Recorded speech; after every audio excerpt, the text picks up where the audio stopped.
É pra valer já? Vamos lá. Só a câmera, tá? Tá aqui, né? 3, 2, 1.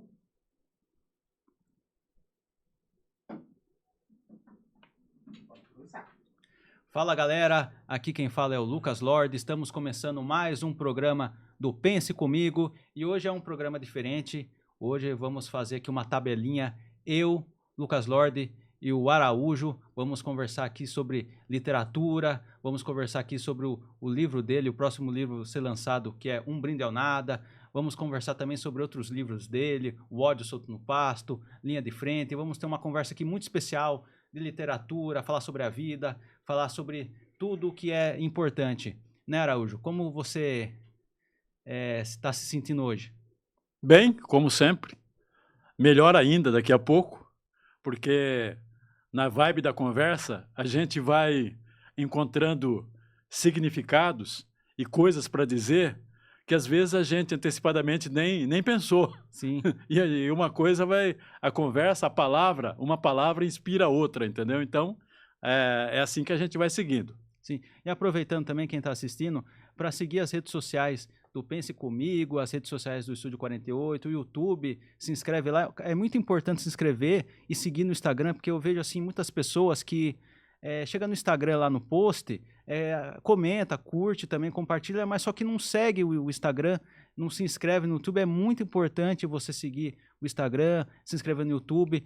Pode chegar, a porta está aberta, a casa está com a porta aberta, pode entrar. Aqui a gente tem café, aqui a gente oferece muito entretenimento. Por falar em café, eu queria agradecer o Leandro aí pela nova contratação do Estúdio 48, a máquina de café. Porque aqui a gente está evoluindo o estúdio. Então, eu queria agradecer o Leandro aí. A máquina de café, você tomou café lá na máquina, Araújo? Tomei um café maravilhoso e é bom porque o café desperta a gente, né? Sim. Dá aquela... Não, o café se tem você estiver com um pouco de sono, ajuda a driblar o sono e entrar no equilíbrio mental legal. Sim, o café tem vários sabores lá, é muito bom. E também aqui a gente vai falar sobre Um Brinde ao Nada, o seu novo livro que vai ser lançado. Quando que vai ser lançado, Araújo? Olha, nesse momento da gravação, o arquivo de Um Brinde ao Nada está sendo, neste dia, enviado à gráfica. Agora é só o tempo da gráfica. Eu acredito que mais ou menos um mês. Então, eu devo ter o livro impresso em mãos, acredito que em junho. Em junho. Em junho. Decorrem aí 30 dias. E após eu ter a garantia, a definição do livro, de receber o livro impresso, aí eu programo o lançamento. Porque é melhor você ter essa garantia, o livro impresso primeiro para definir o lançamento, do que ficar naquela dependência, programa a data e não receber o livro ainda. É difícil, é um risco, né? Sim. Então, Araújo, aqui vamos fazer essa tabelinha aqui. Ele vai fazer pergunta para mim, eu fazer pergunta para ele. E assim, é bom essa tabelinha entre os apresentadores, porque é que nem, vamos supor, pega o Ronaldo e o Rivaldo na Copa 2002. Tiveram essa conversa, tiveram essa tabelinha, pegar o Bebeto e Romário, pegar o Van Basten e o Gulitão na Eurocopa de 88, pegar Eisenhower e Pato, entendeu? Então é sempre bom essa conversa das duplas. E aproveitar aqui também e perguntar para o Araújo. Araújo, está muito ansioso para o lançamento do Um Brinde ao Nada? Como que você está, essa ansiedade aí? Como que tá? É uma ansiedade de nascimento. Todo nascimento, antes, você fica com uma ansiedade, porque é um produto importante, marcante na sua vida, na sua carreira literária, no meu caso, e você fica na expectativa de como ele será recebido. É diferente de você comprar um produto que vai fazer parte apenas de você, do seu, da sua vibe individual, entendeu? Você está programando o lançamento de um produto que é para o mercado, que é para as pessoas, que é para um monte de gente e de diferentes perfis.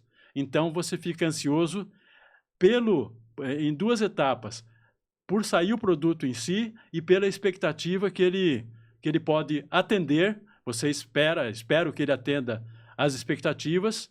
Não, tomara que ele seja bem recebido, é a minha expectativa. Então, essa ansiedade, ela é multiplicada.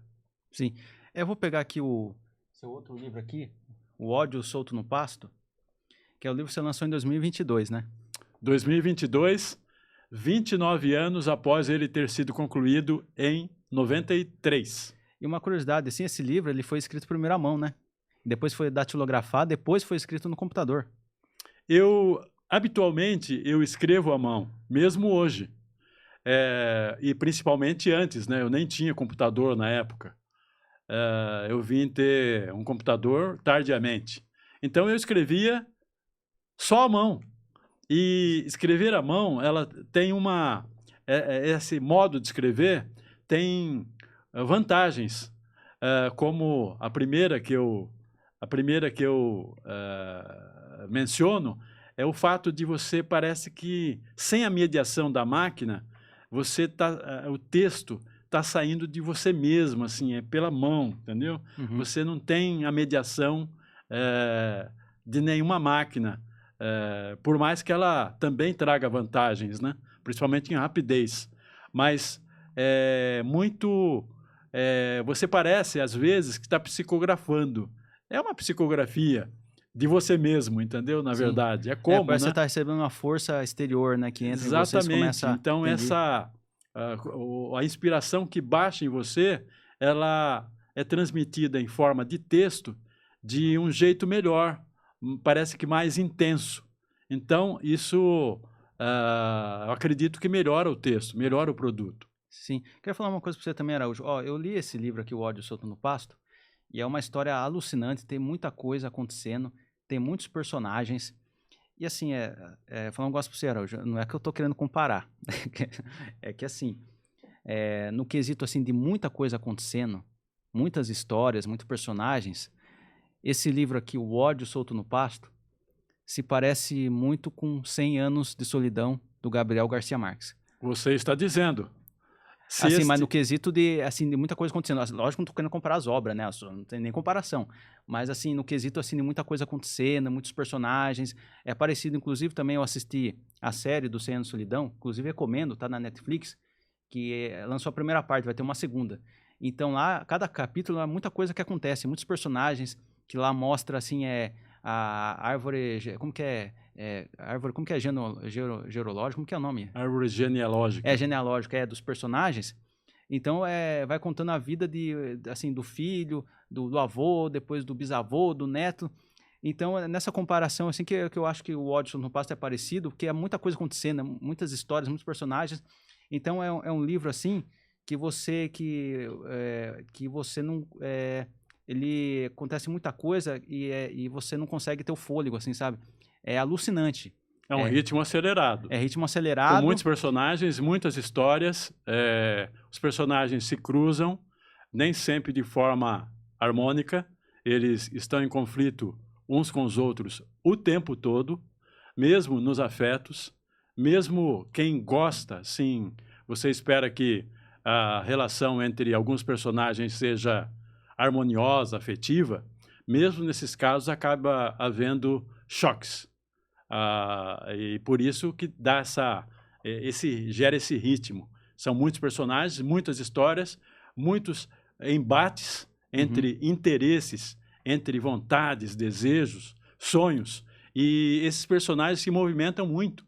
Pode crer que, por exemplo, que o protagonista, o Ciro Vale, ele é um andarilho, ele está andando em deslocamento o tempo todo. Por mais que ele mora em uma cidade, a cidade fictícia de Universo, ele está o tempo todo chegando e saindo do Universo.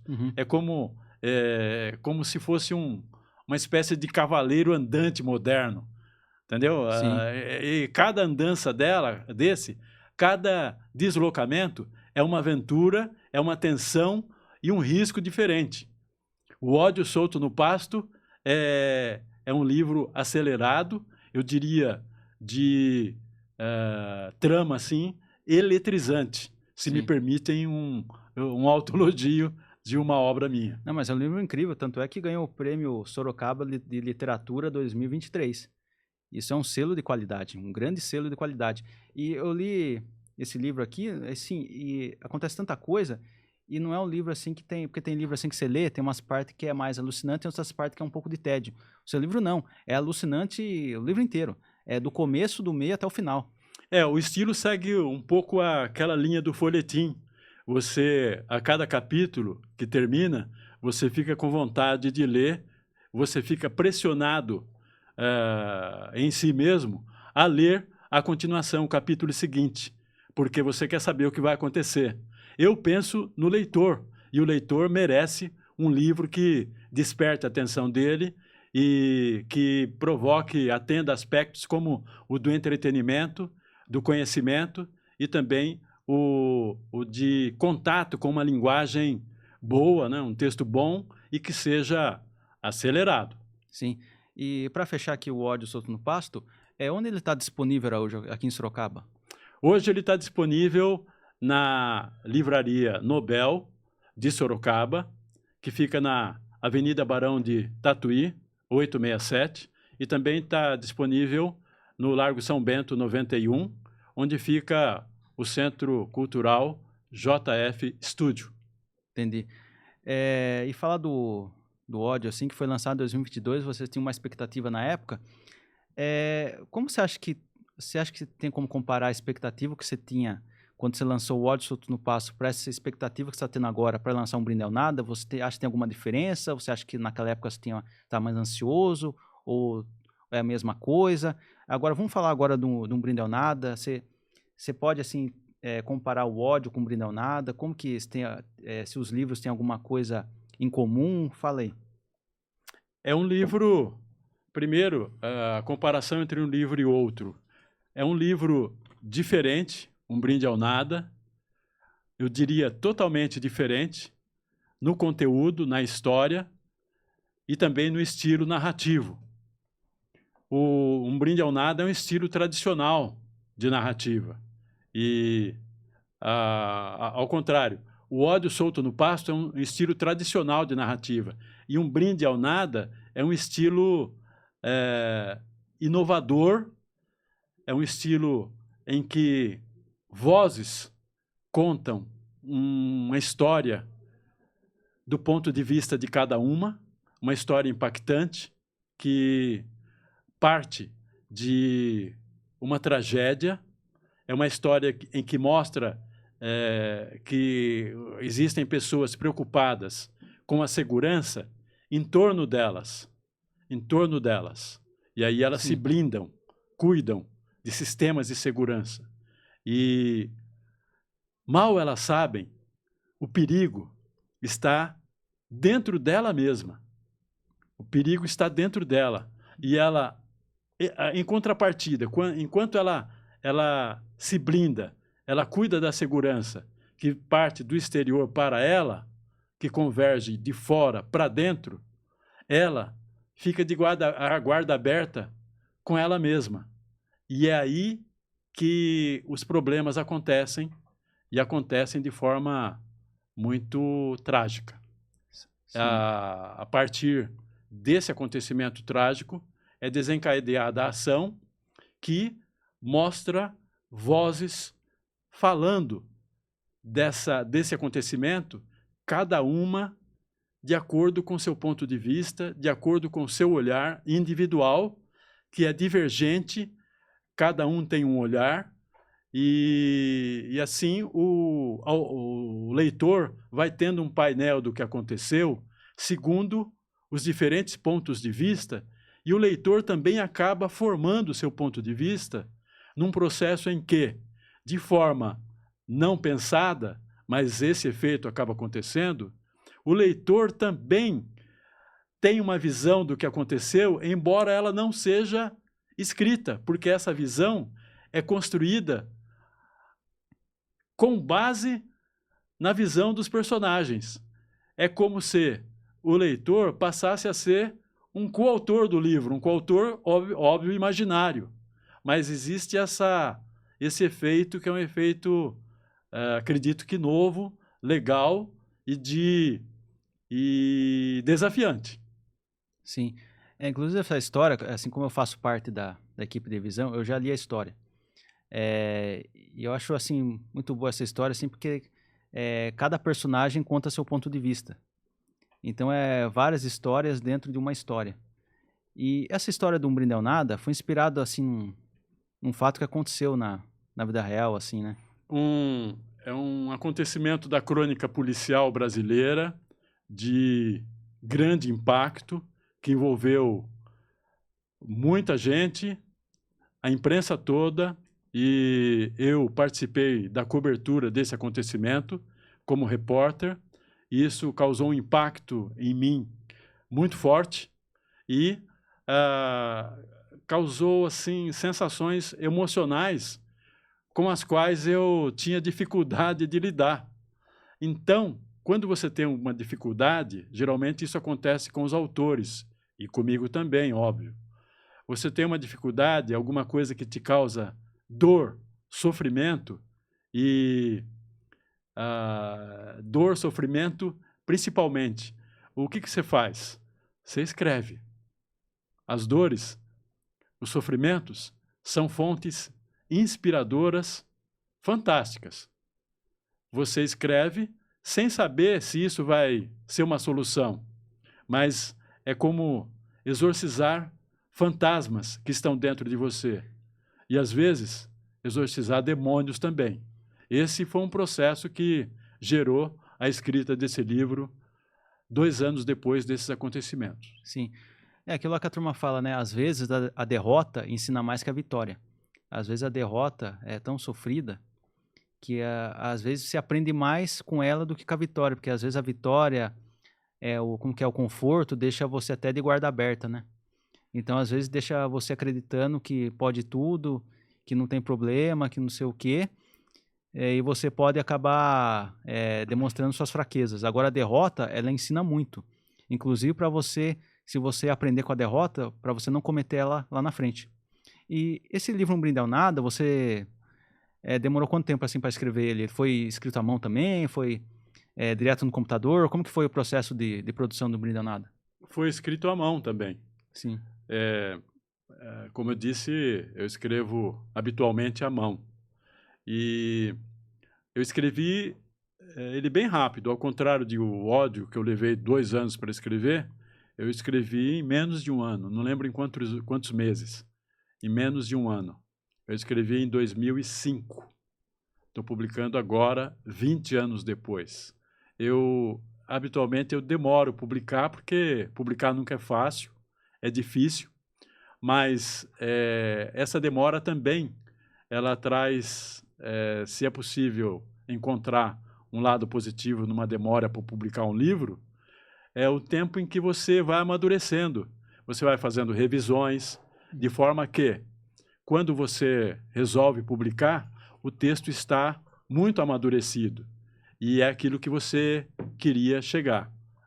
Você queria chegar àquele ponto em que você chegou quando você termina e acha que ele está pronto para publicação. Isso aconteceu com Um Brinde ao Nada.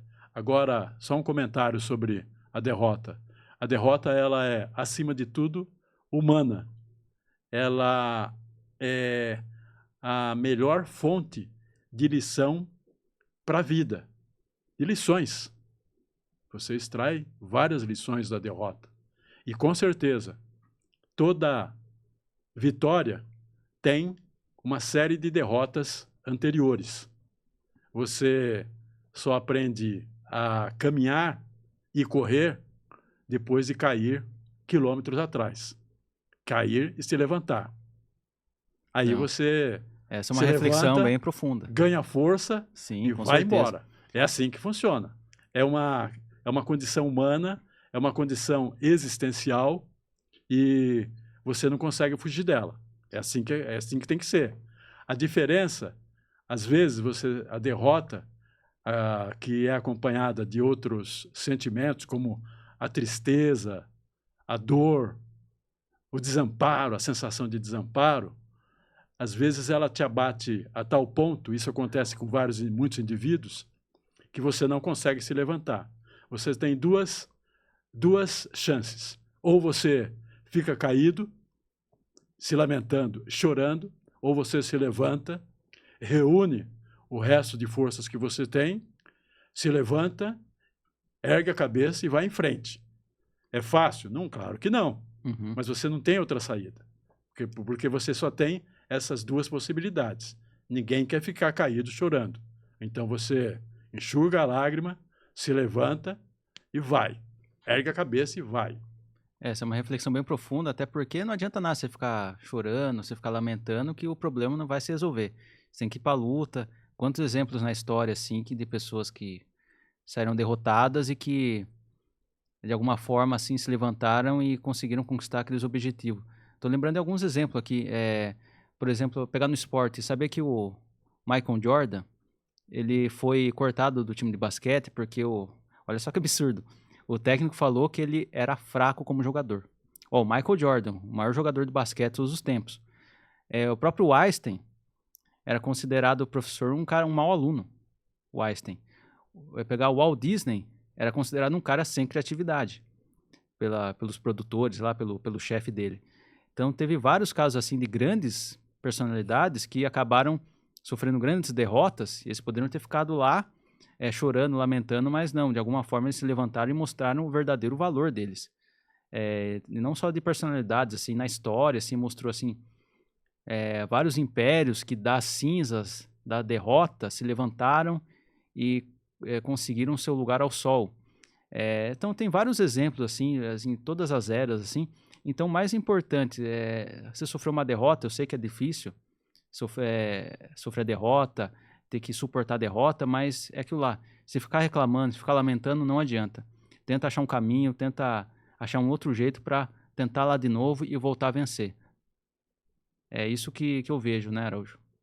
Sim, porque e para fazer isso, você tem que encontrar em você não só forças, mas quais as habilidades que você pode explorar a seu favor e para te levar a um estágio como esse.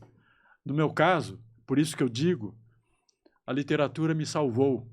O que me ajudou na vida toda foi a literatura. Claro, ancorada na educação. Eu sempre gostei de estudar muito. A escola, eu entrei aos 7 anos, foi para mim como uma janela para o mundo.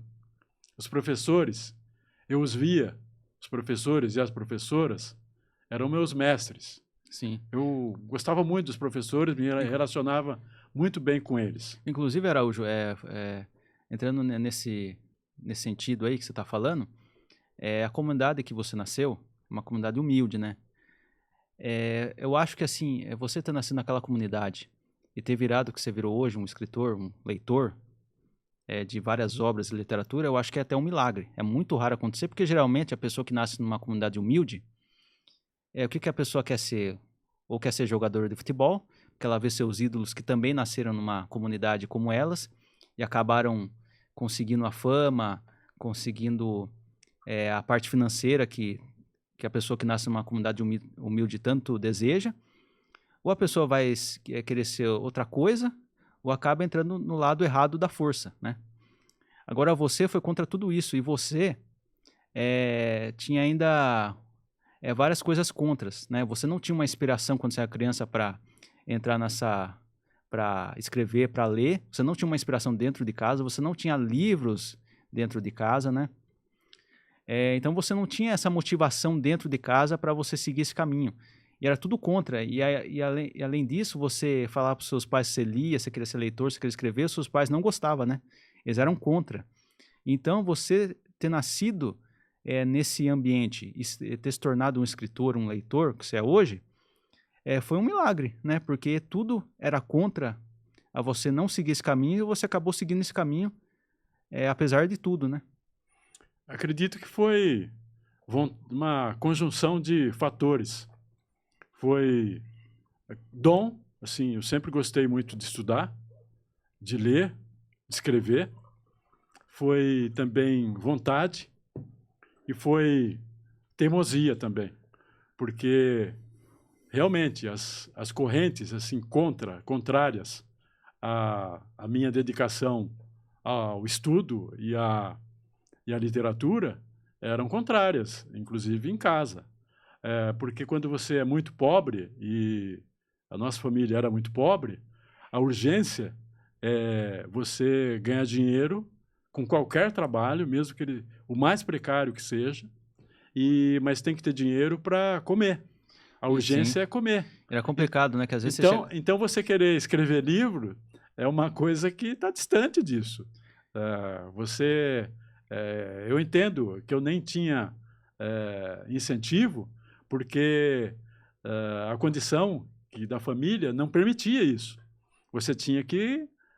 hoje, você pode estar apertado para pagar algumas contas. No fim do mês, o seu rendimento não deu para pagar tudo, você tem que fazer algumas renúncias, não comprar isso, ou comprar aquilo para comprar outra coisa depois. Você adia uma viagem, mas naquele período da minha infância, a dificuldade, o desafio era o que comer no dia seguinte. Sim, e tem muitas histórias também, tipo, a pessoa que nasce nesse ambiente, tipo, é um bom aluno, vai lá, estuda tudo, daí mostra pra mãe e pro pai, ó, tirei uma nota boa, ó, passei de ano, ó, tirei 10 em matemática, 10 em português, ó, eu sou um dos melhores alunos da classe. Só que, como não é valorizado por conta dessas dificuldades, daí a mãe e os pais não ligam muito e quer que o filho trabalhe desde cedo, que já quer que dê o sustento em casa, já quer que ajude em casa, né? Na parte financeira, já quer que trabalhe. Então, eles dão muito mais valor ao trabalho do que à educação. Então, imagine que desmotivação para o filho chegar assim, mãe, tirando uma nota boa. Daí a mãe fala assim, mas e o sustento em casa? Você não vai trabalhar? Você não vai fazer isso? Não vai... Então, isso aconteceu com você também, né, Araújo? Você, assim, você está orgulhoso do seu desempenho na escola, mas você não ter esse reconhecimento na sua própria casa, né?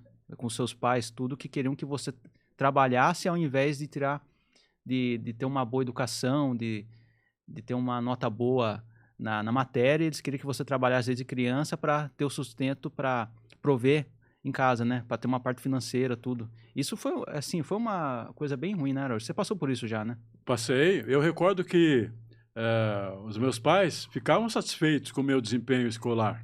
Com minha mãe, em algumas reuniões na escola, ouvia elogios da professora a mim e ela ficava satisfeita. Sim. Mas essa satisfação não resolvia os problemas da família. Não eram questões que apontavam para o futuro. E a família vivia o dia a dia de urgências, que eram muito grandes em comparação com a capacidade que a gente tinha de atendê-las. Uhum. Então, quando eu fiz 12 anos, por exemplo, já comecei a ser cobrado para ir trabalhar e contribuir com a renda da família. Nossa, muito cedo, hein? Isso aconteceu. Tipo, em famílias assim, com 12 anos, você é para brincar. Uma criança com 12 anos é para brincar, para curtir a vida, não para trabalhar, né? Aos 13 anos, eu fui trabalhar com meu pai, fiquei com ele trabalhando até os 15 anos, era servente de poceiro e pedreiro, ele era poceiro e pedreiro.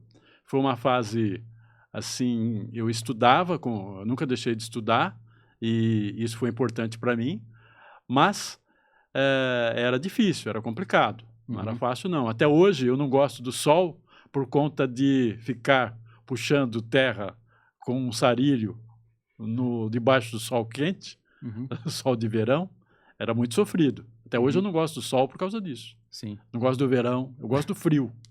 Frio... Mas porque era sofrido, era como um castigo. Eu acho que assim, sol pra mim é só em praia. Acho que em ambiente urbano, assim, sol não dá. Porque eu me protegia gosto com camisa de manga comprida, com chapéu largo, mas o calor era insuportável. Sim. E naquela época, não era uma época como hoje, eram loteamentos descampados que precisavam furar poço. E a gente ficava lá puxando terra e não tinha uma árvore para você ficar embaixo de uma sombra. Você ficava horas embaixo do sol. Então era difícil, era complicado. Nossa, era bem terrível mesmo. Araújo, voltando para um brinde ao nada aqui, tô vendo a capa aqui, ó, um brinde ao nada. De onde você tirou a inspiração para esse título aqui? Veio assim, surgiu ou você se inspirou em alguma coisa? Como que veio? Como você criou esse título aqui, um brinde ao nada? Eu gosto desse título primeiro porque ele não entrega o que é a história.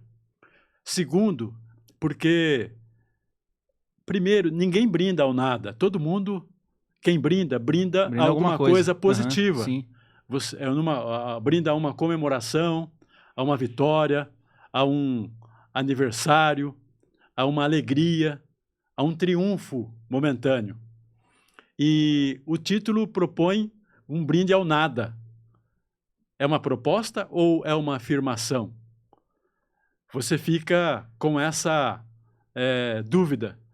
Você fica com essa intriga também. É intrigante porque você quer saber a que é esse brinde, a que ele é destinado. Porque é um brinde às avessas, Uhum. como se fosse um não brinde. E o título não entrega. E aí ele ficou melhor ainda na capa. A capa idealizada pelo editor José Carlos Finez, um competente editor, que também publicou Linha de Frente e Companheiros. Sim. Então, a capa, com essa lua refletida no tabuleiro, ela também não indica o que é a história. É, tipo, tem aquele ar de mistério e esse chão aqui é um tabuleiro de xadrez, né? Exatamente. Então, eu vi a história dessa capa aqui, Araújo. Inclusive é muito bonita, tipo a lua, é uma capa preta, né? Cara, essa capa aqui, ela mostra, assim, um mistério, ela mostra... Cara, é muito bonita. E essa capa aqui ganhou... você fez tipo um concurso, né? Assim, você fez 5 capas, né? E essa capa aqui foi a vencedora, né? Assim, foi uma votação acirrada. Teve vários e vários votos, e essa capa aqui ganhou assim por 1 ou 2 votos, né? Foi bem disputado durante meses, assim, a turma votando, assim, eu vi lá no seu Instagram, a turma indo no post lá, votando, comentando, e assim, uma hora a turma falava, eu prefiro aquela capa, aquela outra, e essa capa aqui foi pra final, né? E na final essa capa ganhou, assim, por pouco, né? Foi essa história, não foi? Foi. Primeiro, a ideia surgiu do seguinte: o leitor, ele participa do livro, ele está incluído no livro quando ele está lendo. Por que não atrair o leitor também para o processo da edição do livro? Claro que, de forma imaginária, ele também está no processo de escrita. Ou seja, porque você escreve para você mesmo? Sim, mas com vista a destinar esse texto para outras pessoas. Então, o leitor ele faz parte de todo o processo de criação e distribuição do livro, com certeza. Então, por que não trazê-lo diretamente para uma das etapas desse processo, que é a edição? E uma das definições mais marcantes da edição é a capa. Então, o José Carlos Finez apresentou 5 opções de capa e eu lancei nas redes sociais um desafio, que era um desafio para mim mesmo, para o público escolher a capa. Eu tinha uma preferência, uma tendência a escolher uma delas, mas lançar para o público, eu corria um risco.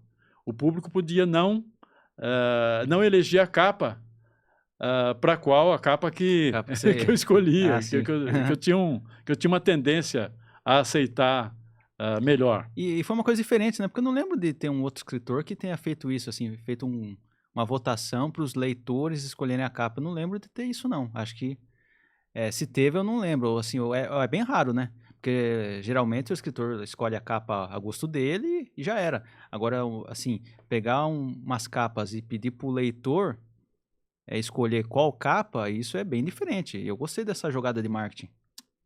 Não deixa de ser uma iniciativa ousada, porque Sim, você bem pode estar É. correndo risco com você mesmo. Você tem uma capa que você gosta mais, aí o público elege outra capa e aí, como é que você vai fazer? Você fica torcendo, não, vota nessa, vota nessa, vota nessa.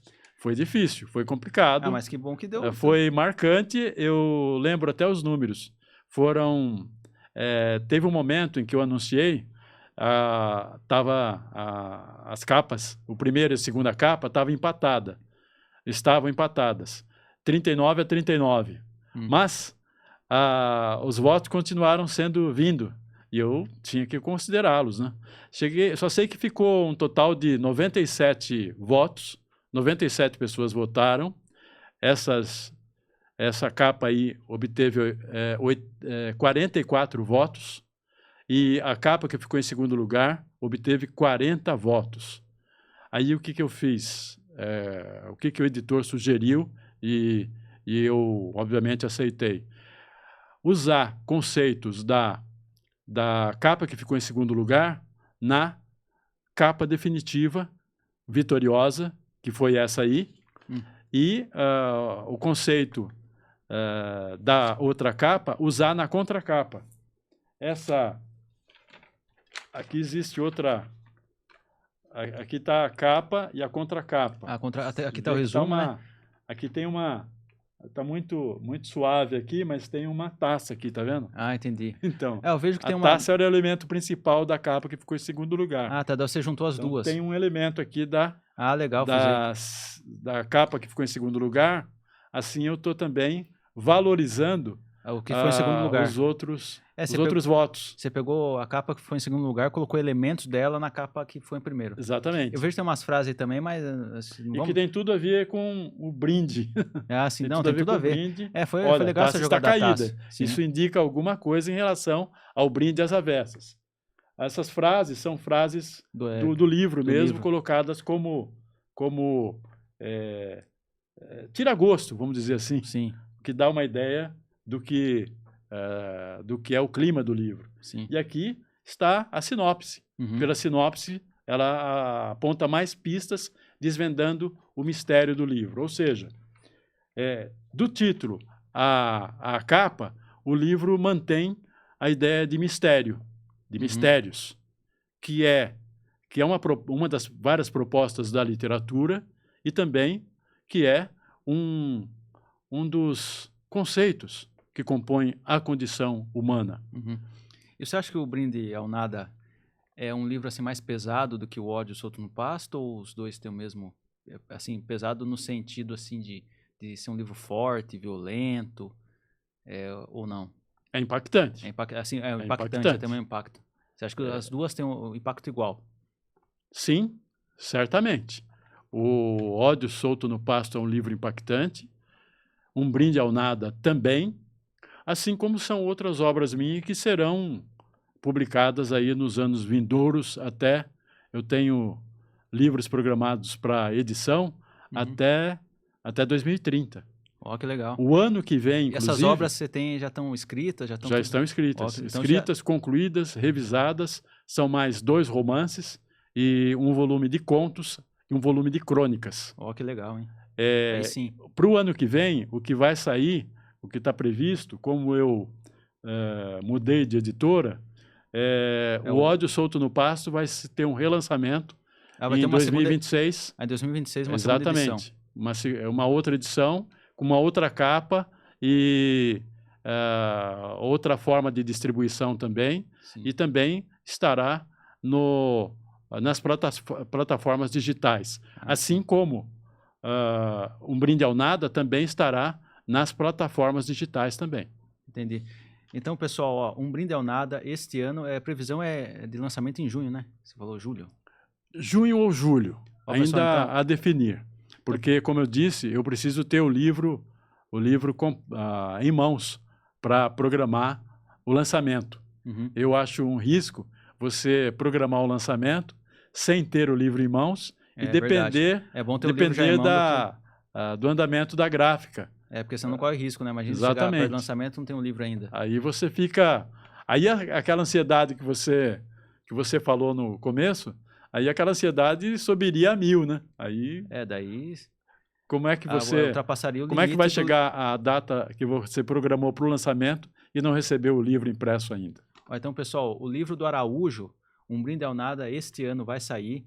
Vai ter a versão impressa e a versão online, né? Também. Exatamente. Vai ter a versão impressa e a versão online.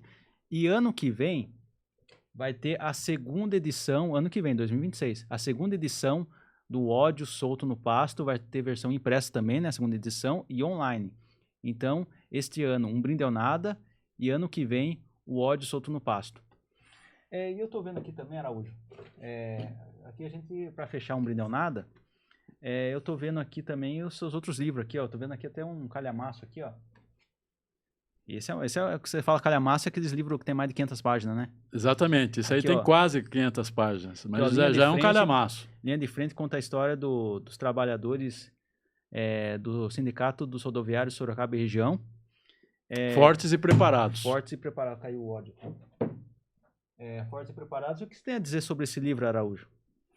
É um livro que conta uma história de crescimento, de resistência, de luta e de desafios vencidos e de direitos conquistados à custa de muita luta, perseverança, união, organização, mobilização de uma categoria com lideranças capazes de conduzir movimentos operários com competência e com capacidade de encontrar soluções em momentos difíceis, decisivos e de muita energia. É preciso ser muito valente para estar na vanguarda do movimento operário. O livro mostra isso. Conta uma história que também é a história da cidade de Sorocaba, conta a história dos rodoviários de Sorocaba e região, ao mesmo tempo conta a história dos transportes e, contando essa história, por isso que é a história da cidade também, porque os rodoviários sempre tiveram uma relação muito intensa com a cidade. Eu digo que... Por quê?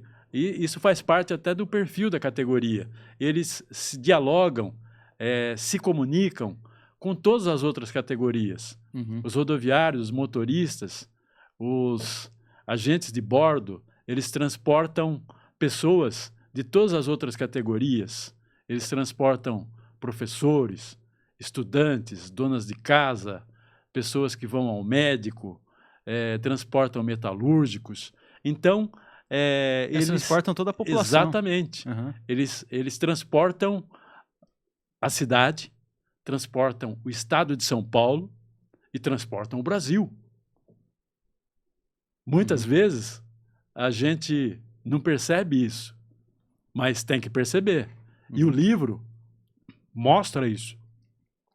Ao mesmo tempo, esse livro ele também conta a história do movimento operário em Sorocaba e região, no Brasil e no mundo.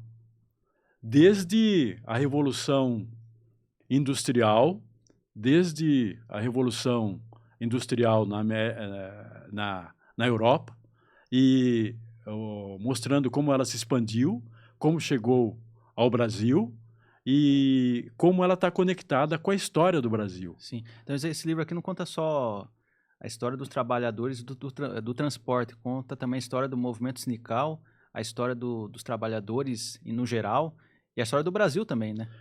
Sim, porque os trabalhadores, muito dos trabalhadores que hoje estão lendo esse livro, muitos deles nasceram recentemente, nas décadas de 90, até nos anos 2000. Sim. Inclusive, eu acho que... E precisam conhecer a história do movimento operário que antecede ao presente.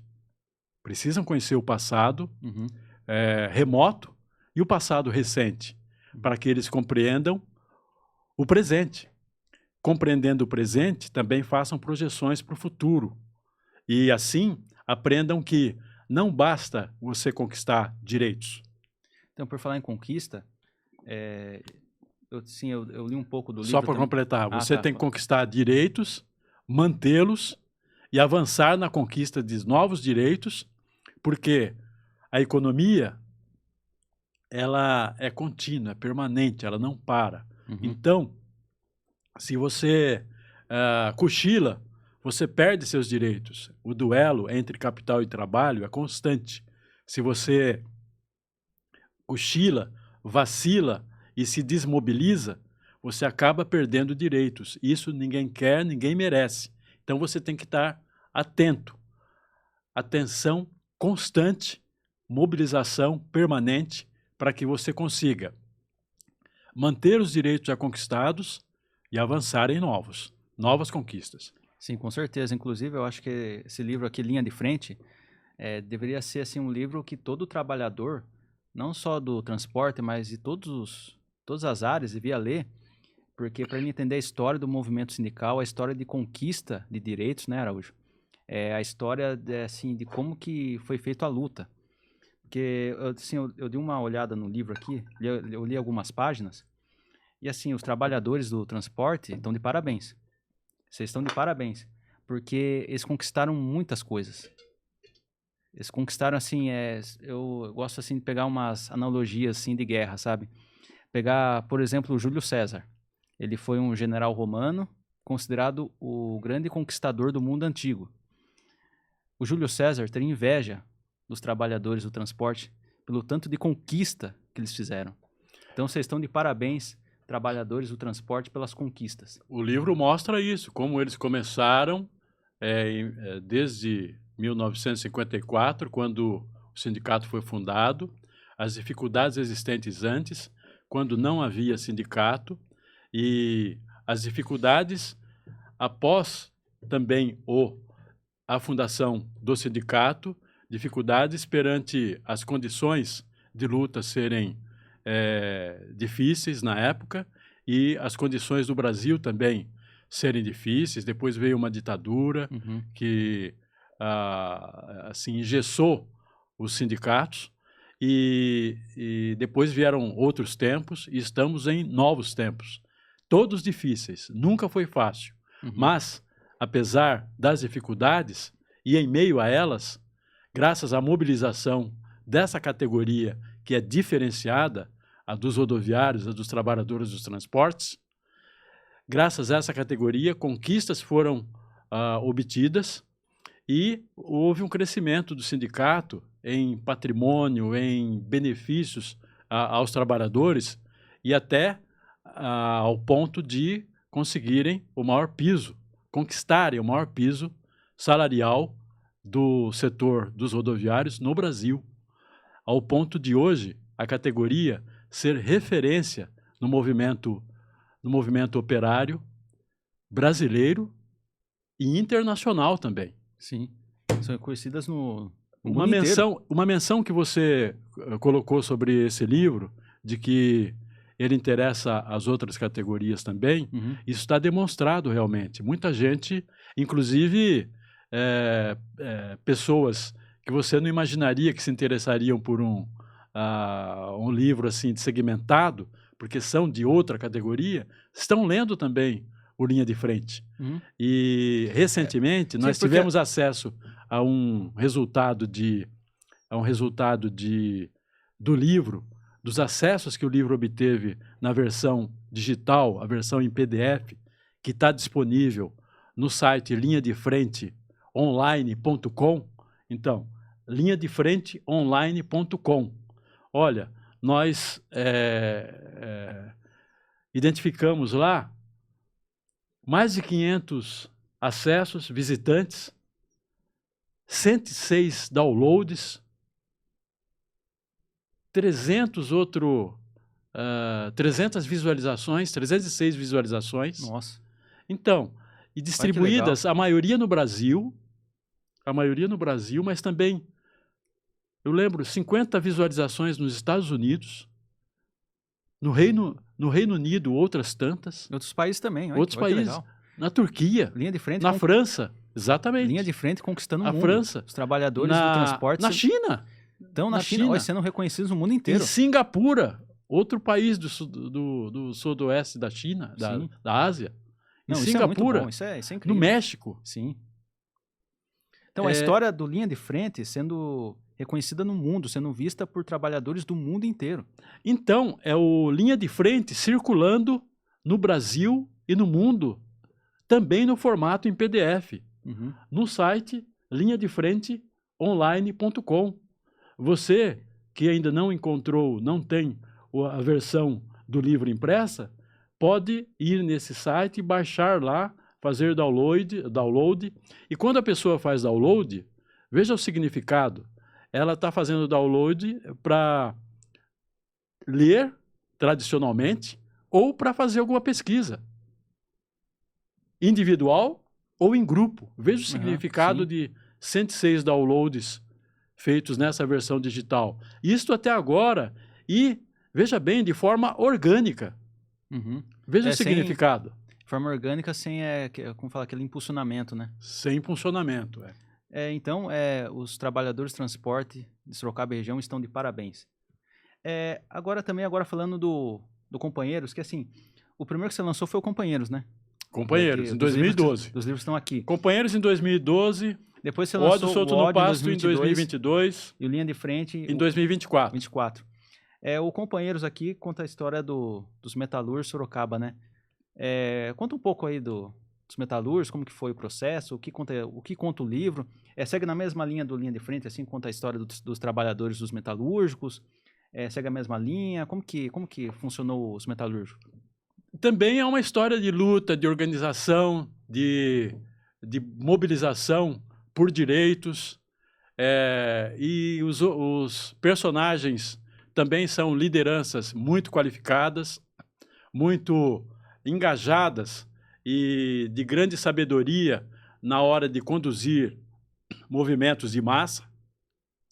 E é um livro que também, assim como o Linha de Frente, traz perfis dessas lideranças, mostrando que elas são pessoas como nós e que tiveram o diferencial de serem movidas pela coragem, pela consciência de classe e pelo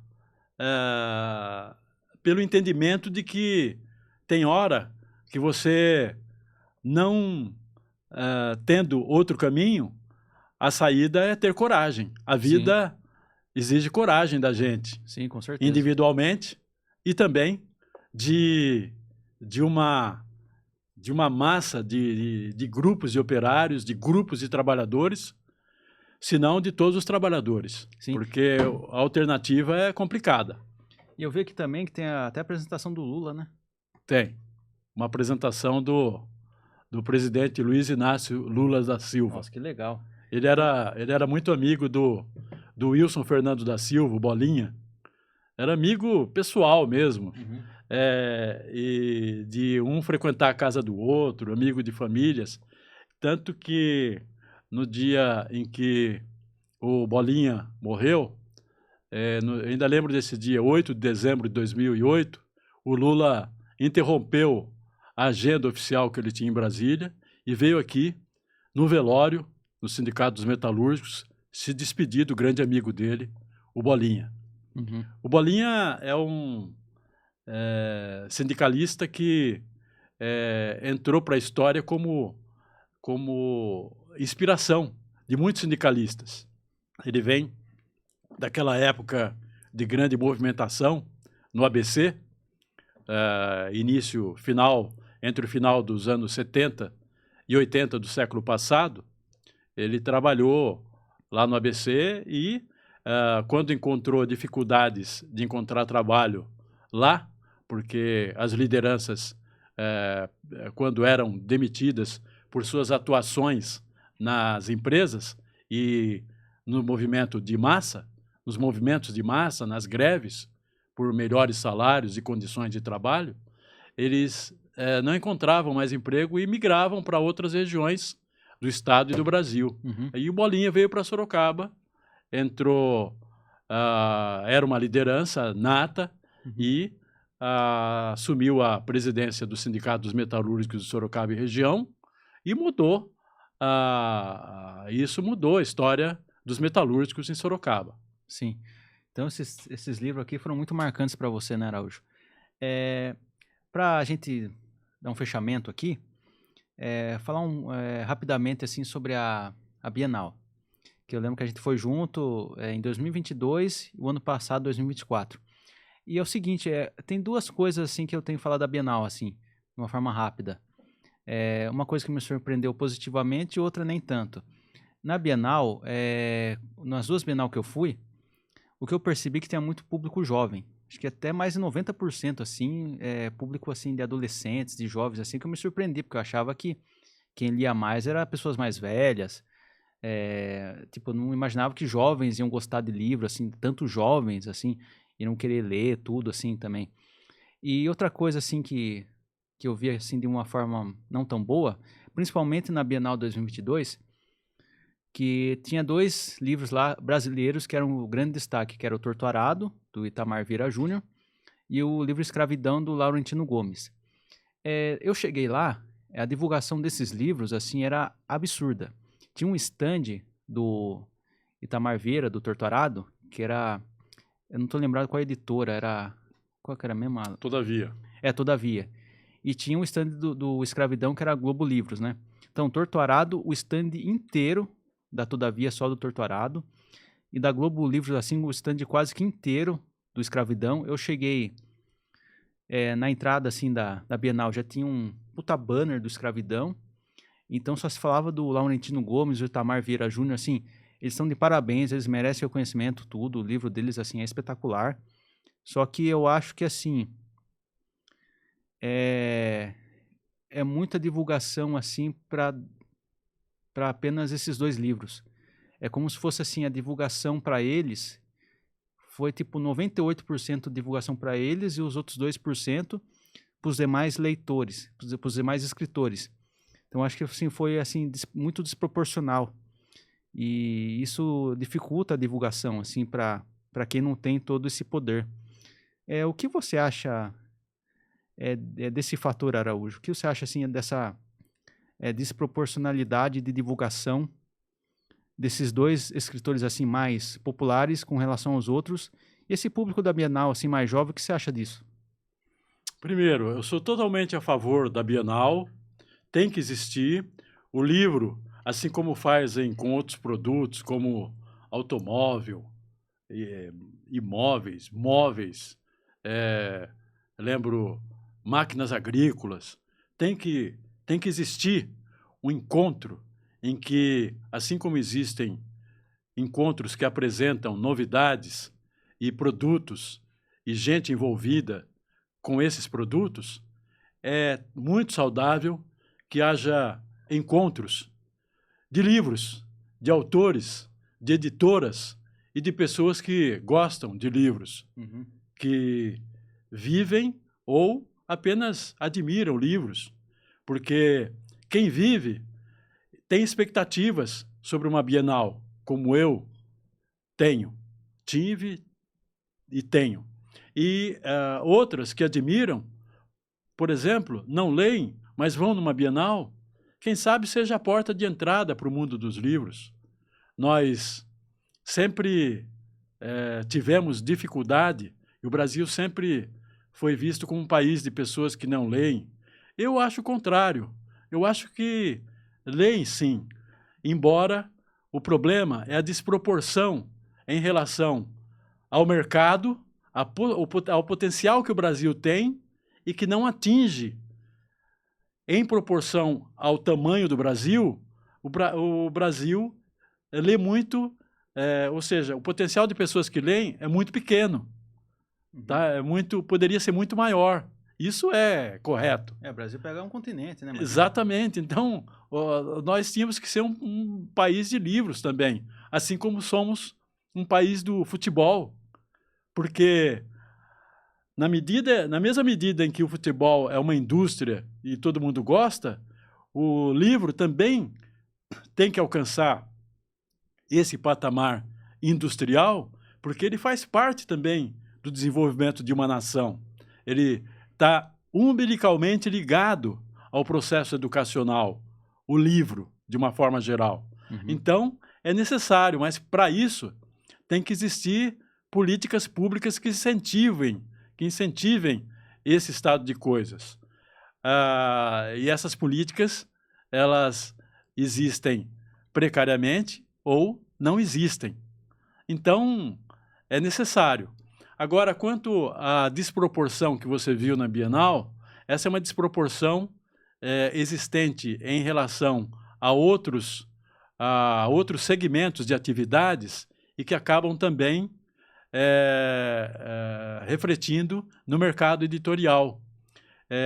Você citou uma desproporção entre livros, você não distinguiu, mas citou uma proporção de livros nacionais. Agora, essa desproporção é maior ainda, mais grotesca, mais gritante, se você levar em conta a literatura nacional com a literatura internacional. Uhum. Um escritor estreante que escreve em língua inglesa e que mora em Nova York, ele tem muito mais espaço na imprensa, na grande mídia tradicional, hegemônica, corporativa brasileira, do que um escritor estreante que seja brasileiro e que more em São Paulo, em Sorocaba, em qualquer cidade do Brasil. Infelizmente, né? Infelizmente. Por causa da língua universal, né? Inglês e espanhol também. É a nossa identidade de colonizados. Também é. A gente acha que o que é feito lá fora é melhor do que o que é feito aqui. A gente acha que... É aquela síndrome de vira-lata. Às vezes eu vejo umas booktubers assim, falando... assim, elas falam de 20 livros. 19 livros é estrangeiro. E o outro livro é do autor brasileiro mais famoso. E onde vai se encaixar o resto? Não sou contra a literatura estrangeira, sou totalmente a favor. Inclusive, os escritores entre os escritores que eu mais gosto, estão os escritores estrangeiros, grandes clássicos, autores e obras.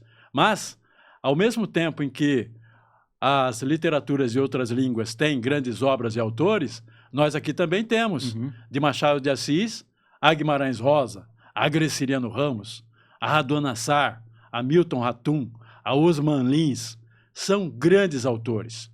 Então, por que essa desproporção na divulgação, na leitura, na apreciação dos autores de língua estrangeira em comparação com os autores de língua portuguesa e brasileiros? Sim, com certeza. Isso tem que partir, como eu disse, de políticas públicas, mas de nós mesmos também. E eu, dentro da minha modesta possibilidade, faço isso tentando usar as redes sociais a meu favor, divulgando os meus livros, divulgando O Ódio Solto no Pasto, Um Brinde ao Nada,